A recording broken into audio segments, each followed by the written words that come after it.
Hi everyone, UK history. We are gonna go into UK history again. I have already watched a very short and also very fast video about the history of the UK, but people have recommended me under that very first video that I should, if I do really want to get all of it, I should go to this channel called History Matters because they do have a playlist of 20 videos called History Matters, and it's about the English and British history. It has like 20 little videos of, I guess, 10 minutes every single video, and every single one of them has one topic that they talk about. This first one's going to be about early Roman Britain and Boudicca's rebellion. Boudicca's, I'm sorry if I butchered that name. I don't really know much about any of that, but I am very, very happy that I have this channel in order to find out. Also, for everyone out there who doesn't know me yet, I am German and I have absolutely no clue whatsoever about history in the UK. I want to find out, I want to learn, so please cut me some slack, bear with me, and we'll get there. And this is how we start. 55 BC, and Julius Caesar has just arrived on the southern coast of Britain. He did this shortly after his conquest of Gaul, which was here. He likely did so because of the close ties between the inhabitants of Britain, known then as Britannia, and those of Gaul. Many of the Gauls who resisted Caesar had alliances and kinship ties in Britain, and some Gallic leaders fled across the Channel whilst others received military assistance. Wow, okay, so much information.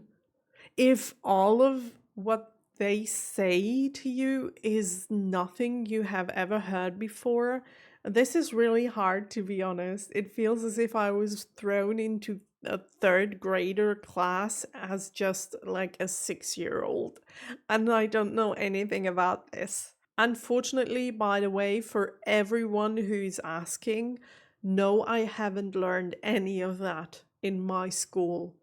None of it. So it's not my fault. Let's continue.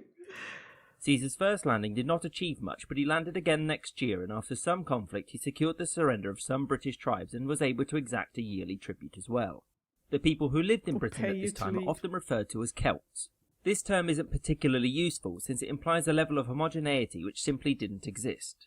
The inhabitants of Britain certainly spoke a Celtic language, but to say that they were thus all Celtic would be like calling English speakers Germans, since English is a Germanic language. These people were divided into tribes and small kingdoms, such as the Trinovantes, who lived here and were Roman puppets. That said, Celts or Britons are commonly used terms, and for the sake of simplicity their use is warranted. But just remember it's more complicated. So, after Caesar had left Britain, some of the tribes had become part of the Roman world, if only barely. Romans were now much more aware of Britain, since before Caesar it had been seen as a near-mythical place which was an ocean away. So, over the next century a fair few changes underwent the Roman Republic. First, Caesar became dictator for life and was subsequently murdered, thus bringing about the civil war which would see his adopted son Octavian become the first emperor of Rome, the Emperor Augustus. Augustus and his heirs had eyed Britain for invasion over the following half-century, but it was always sidelined due to more pressing concerns. This didn't change until Cunobelinus, the king of the Cativaloni tribe, had conquered the Trinovantes and expelled his son. Cunobelinus' son fled to the Roman Emperor Gaius, better known as Caligula, and declared the submission of Britain. Caligula prepared an invasion force, but at the last minute called it off shortly before being murdered. His uncle Claudius became emperor, and in order to cement his reputation with the people and often rebellious legions, he decided to conquer Britain and achieve that which his predecessors could not. Wow, okay, just real quick. Wow, this is so much information. I couldn't possibly remember all of this with just one watch. Claudius' motivations, the conquest of Britannia, or would give Claudius glory. It actually costs money due to it ending the tribute Britannia. I have heard most of those names before, but I didn't know what they did. Some of you might say I'm stupid for not knowing, but to be honest, I wasn't really into history when I was younger. I was more into other things that I do know much more about other than history. So I'm just learning now. And also seeing all of what has happened back then there is just so much to know.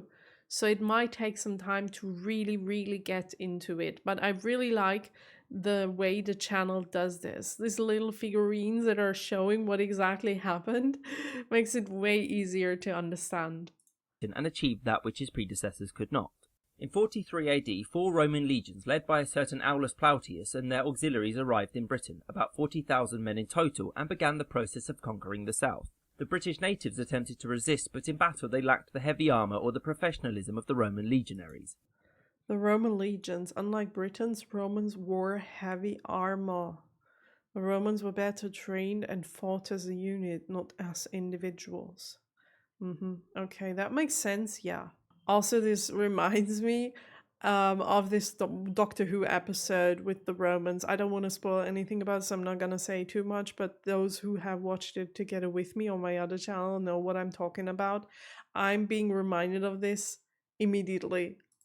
That said, the native British resisted fiercely, and after 4 years Rome had control over this much of the island. Oh, wow. Some, such as Cogidubnus, who ruled over this area, and Prasutagus, who ruled the Iceni, who lived here, were allied to the Romans and helped them administer the population in return for prestige, wealth, and not having all of their stuff taken. You can keep to the this. north of the Roman territory sat another client state, the Brigantes, who were led by the Queen Cartimandua and were responsible for protecting the empire's northern border from raiders.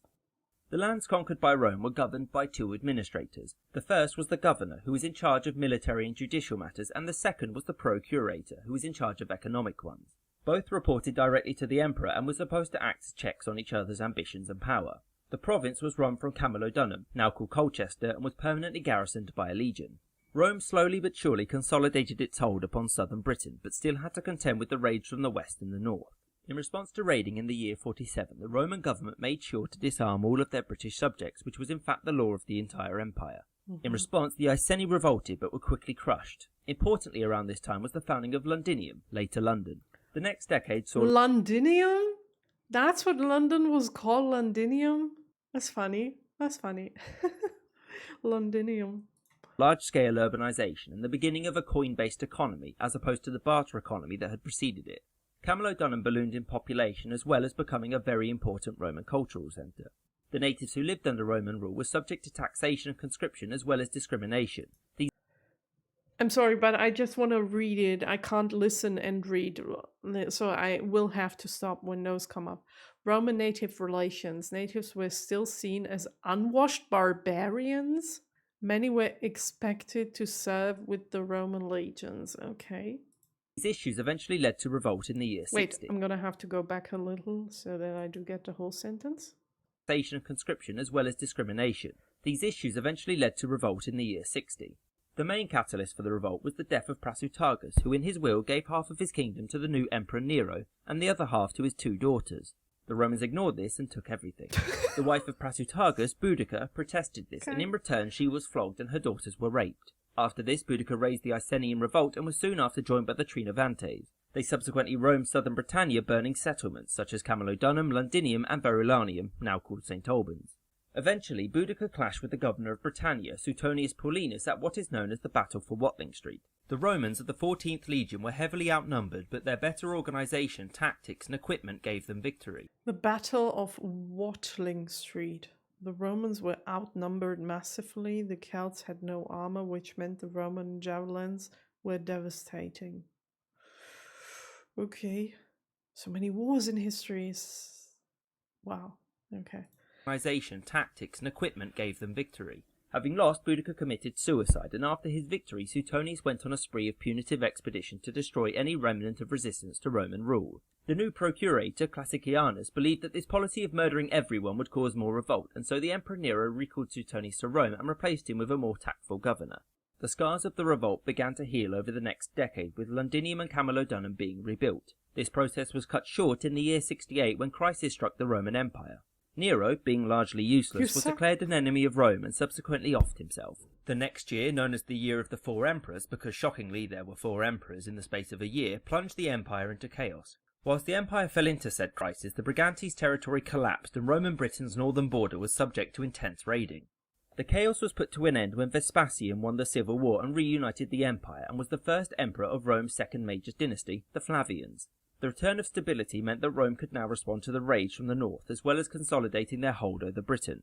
In the late 70s, Rome was able to expand its control over the Wow. island, in part due to a man called Agricola, who was appointed governor of Britannia in 77. He led several expeditions. The first was to crush the Brigantes, and after that he even advanced well into Caledonia, winning a major victory. What the? That is so fast now. Wow, okay. So they really knew what they were going for and they got it.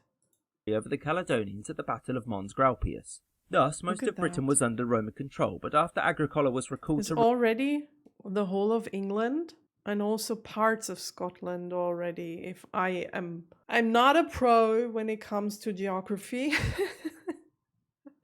But I think this is a part of Scotland already. Thus, most of Britain was under Roman control, but after Agricola was recalled to Rome in 85, Caledonia swiftly broke away from Roman influence. Oh. So, the incorporation of Britannia was achieved via urbanization and the desire of native British elites to become Roman. The public baths the Romans built meant that those who used them could distinguish themselves from the unwashed barbarians from outside the empire. The newly introduced Roman and Greek literary classics could be read to show off one's intelligence. The new luxury goods imported from the rest of the empire were a means of showing off wealth as well. It was through this cultural pull factor that Rome was able to incorporate the defeated elites into the empire, whom they often made administrators. This did not mean that Romanized natives were somehow seen as equals by Romans, and one such attitude is displayed by the writer Tacitus, who was Agricola's son-in-law, and is one of the major sources for early Roman Britain. He says that within the British a liking sprang up for our style of dress, and the toga became fashionable. All this, in their ignorance, they called civilization, when it was but a part of their servitude. One way of measuring just how Roman the British natives had become is by looking at religious belief. The Romans had a policy of incorporating native gods into their own pantheon. For example, the goddess Sulis, who was worshipped at a place called Aquae Sulis, now called Bath, was considered by the Romans to be the equivalent of their goddess Minerva, the goddess of wisdom. It is important to remember that the building of towns and all of the traditionally Roman things in them, such as baths and temples, were almost always paid for by the local elites, not the emperor or the central Roman government. As far as these settlements go, there were four main types. The first were the coloniae, such as Lindum Colonia, modern-day Lincoln, which were the high-status, wealthy centres which were where military veterans and Roman citizens were settled. Another type of Roman settlement were the municipia, the only known one in Britain being Verulamium. Most of those that lived in municipia were not Roman citizens, though. The next were civitates, such as Corinium, now called Cirencester, which were large Romanised settlements of conquered people. Finally were the Vici, which were small settlements that often sprang up around Roman garrisons to benefit from trade with the army. It should be noted that most people living in Roman Britain did not live in urban centres. Between 80 and 90% of people lived in rural areas, with most being peasant farmers. These people did not become Romanised, and life for them changed little except for the fact that they had large urban markets to sell their excess crops to. The amount of effort put into Romanising and urbanising Britain varied greatly over the decades, but one emperor who put a great deal of effort into promoting development was Hadrian, who actually visited Britain in the year 122. Hadrian paid for development in Londinium, and an attempt was made to drain part of the Fens, an area of swampland here, in order to increase arable land. Of course, what Hadrian is most famous for in Roman Britain is Hadrian's Wall, which started construction in 122 and was completed. Hadrian's Wall? Never heard of that before. I mean, it's really, really old history, but I don't know. Was that an important wall? Did something really important happen at this wall? I only know one wall, the one in Germany. That was really important. But that might be ignorant because I'm German. I'm sorry if that sounded ignorant. I don't want to be ignorant. I'm really open-minded when it comes to other countries. I really want to know all about this. I don't want to make it about Germany, to be honest, and I'm sorry for that. Yeah, it's just that I do have to relate to something that I do know, and that's the only apart from the American wall that they built to Mexico, that's another one that I know. Yeah, but let's not talk about that one. Roman Britain is Hadrian's Wall, which started construction in 122 and was completed in 128.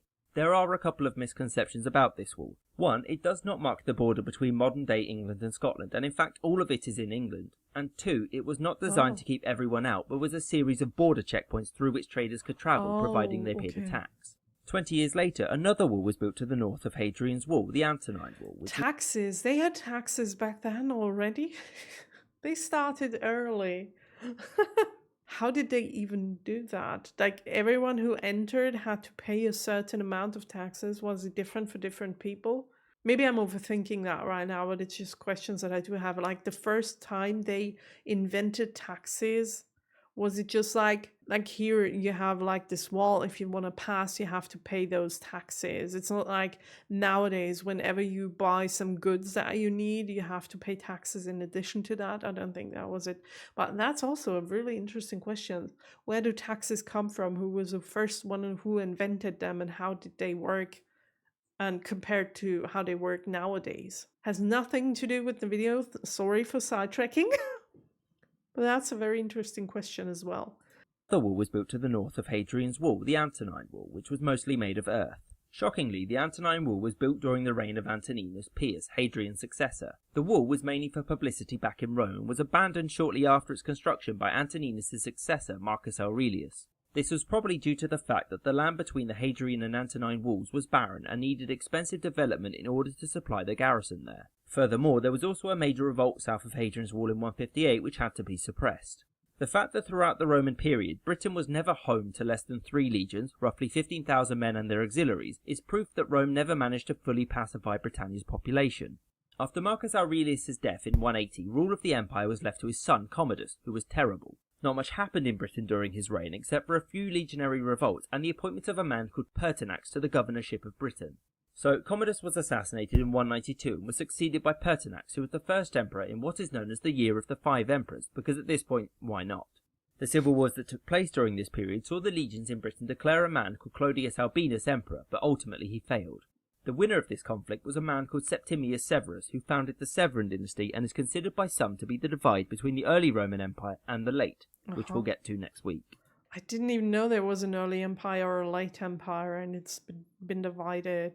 Like, I wonder what the difference is. Why is it called early empire and late empire? Is it because they had like established something that the early empire didn't? I don't know. Why would it be that? We're gonna find out in the next video, apparently. They just said so. So I'm very curious how this, and who defined this? Who said, okay, like maybe they did it in hindsight, or probably they did it in hindsight. They defined this area. They defined this year to be the one that separated, or was there maybe an important war and after the war they called it the late empire? Something must have happened in the meantime.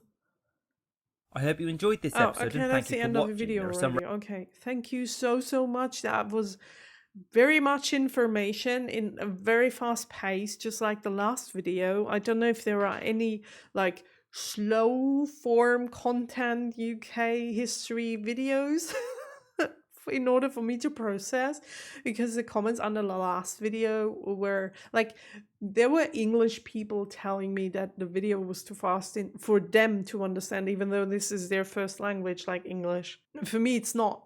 So in addition to understanding what is said on screen and trying to focus on the history, my brain also has to translate all the words that are being said. And sometimes here and there, when it comes to history, there will be words or terms or vocabularies that I have never ever heard before. So my brain will have to try and get the context of the sentence because there's a word missing in between. It's not that easy for me, but I do want to get better over time. So like I said, cut me some slack. I will get there. I'm willing to learn. I'm open-minded. And I am very happy for the recommendation of the YouTube comments. Thank you so much for this. And this won't be the last series that I'm going to watch on the history of the UK. Don't you worry. I want to go take a deep dive into all of this. And we're going to watch videos like these every now and then. We're going to have like funny videos in between. We're going to have Reddit videos or TikTok videos. We're going to have other videos, completely different ones. But every now and then, we're also going to watch history videos and we're going to learn appropriately how the country was built and where all of what we call UK nowadays has been built. Thank you so much for watching. Please be kind in the comments to one another, and I will see you in the next video. Have a nice day. Bye.